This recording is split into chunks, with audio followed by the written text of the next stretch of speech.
Juicy, may pekas ka ba or melasma? Why don't you try our pekas remover? Ipapakita ko po sa inyo na effective po ito. Tingnan natin ang feedback ha. By the way, disclaimer lang po muna ha, iba-iba po ang effect sa atin. Meron pong mabilis, meron din pong matagal kasi nakadepende din po sa state ng ating melasma. But eto po ang sabi ni ma'am, effective talaga. Naglighten na agad melasma ko ng 1 week pa lang nagamit and nag-brighten and pinkish ang itsura ng face ko.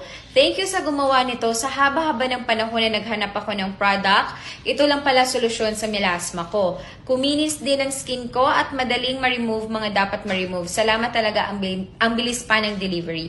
Yan, thank you so much po.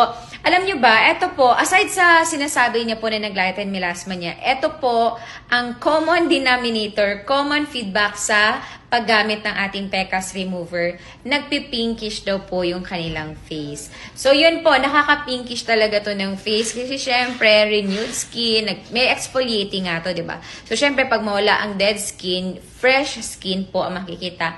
And pinkish siya, hindi yung pinkish na para kang naka-rejuve na para kang sunog ha, parang ganon. Hindi siya ganun. Tapos guys, kailangan nyo din po pala mag-sun shield if gagamit po kayo ng pekas remover kasi nga may exfoliating ingredients to. Kapag may mga exfoliants po, kapag magpipil tayo, magiging sensitive tayo sa araw. Kaya kailangan po ang sun shield, okay? Thank you.